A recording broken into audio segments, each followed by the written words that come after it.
La rentrée approche et qui dit rentrée dit nouvelles bonnes habitudes. Alors pourquoi ne pas vous mettre à la méditation?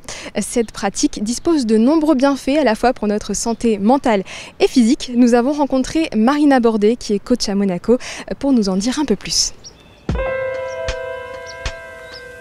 L'idée, ça va être de s'installer confortablement.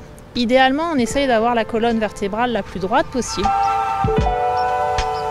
La méditation fait partie du yoga. C'est-à-dire que dans le yoga, vous avez plein de branches. Vous avez une partie physique avec les mouvements, les asanas. Vous avez une partie respiratoire, vous avez une partie comment on se comporte dans la vie, mais vous avez une partie méditation. Donc en fait, la méditation, c'est vraiment une des parties du yoga. Après, ce qu'on appelle en Occident la méditation, ça va être plutôt une méditation sans mouvement, quelque chose d'assis ou allongé éventuellement. Mais l'idée, en fait, ça va être vraiment de calmer le mental, de ralentir les pensées, de se concentrer sur quelque chose, donc ça peut être différentes choses, et de se reconnecter avec soi et avec tout ce qui nous entoure. C'est très mixte. J'ai la chance d'avoir des messieurs parce que justement en cours privé, comme ils ont peur d'aller en cours de groupe, ils m'appellent en se disant « Voilà, je le fais dans le cadre de ma maison, j'ai mon moment pour moi et personne ne sera là pour me juger. » Est-ce que vous pouvez nous donner les bienfaits de la méditation? La première chose, on va dire que ça va être le calme.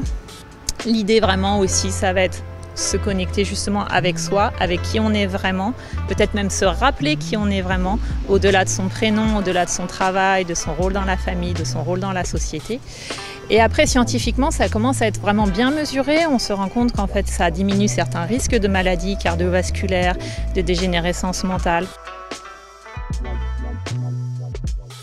Au niveau de la fréquence, vraiment, c'est une régularité. Donc, il vaut mieux essayer de faire 5 minutes tous les jours que de faire 20 minutes une fois dans la semaine.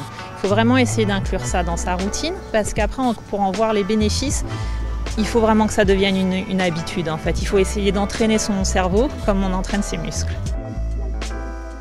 Je me sens complètement détendue. J'aurais aimé que ça dure des heures. C'était quelques minutes, mais très très bénéfique. Merci beaucoup Marina pour cette démonstration. Merci à vous. Et puis quant à vous, n'hésitez pas à pratiquer le yoga et la méditation pour préparer cette rentrée en toute quiétude.